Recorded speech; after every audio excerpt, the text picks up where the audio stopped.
Honorable Minister of State for Civil Aviation, Road Transport and Highways, General Dr. V.K. Singh Ji,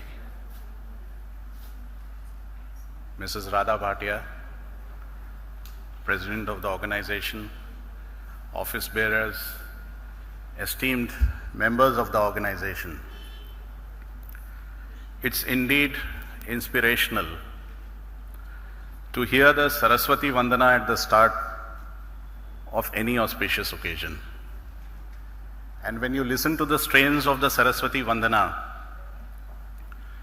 an old adage comes to mind that when you educate a man, you educate an individual, but when you educate a woman, you educate an entire generation.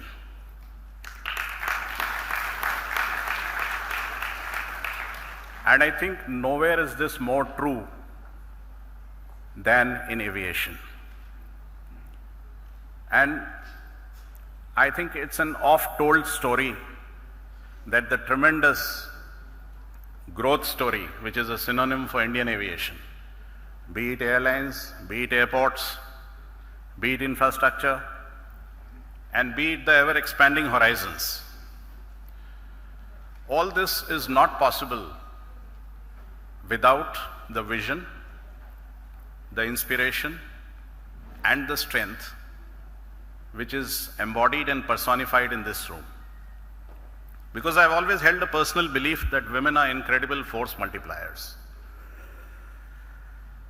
Numbers tell only part of the story. 15% women pilots, an ever-expanding percentage of women in aviation and in hospitality. Numbers are flattering, but as we speak, the vision which has been brought on this platform is causing many young minds to dream of a vision where they would soar in the skies. And I think this metaphor is very apt, giving wings to dreams. And it would be a collective and individual responsibility of all of us, be it in the private sector, be it in government, and the policies of the government, where gender is at the scheme of things in a very, very focal and centralized manner. The entire planning of development programs, of all initiatives, have women as their central theme. And under the guidance of Honorable Minister Civil Aviation and Honorable MOS Civil Aviation, I think this message has gone out loud and clear to everybody in the aviation community that we are equal stakeholders. I would just like to share a very personal note. This issue of gender has been kind of being debated in DGCA informally. We have about 11% women in DGCA. And I thought that instead of having a Sarkari meeting in a Sarkari fashion, we should do some brainstorming and hear from the women officers what is the kind of perspective they have on gender. What is the kind of problems which they face? Because numbers are one side of the story.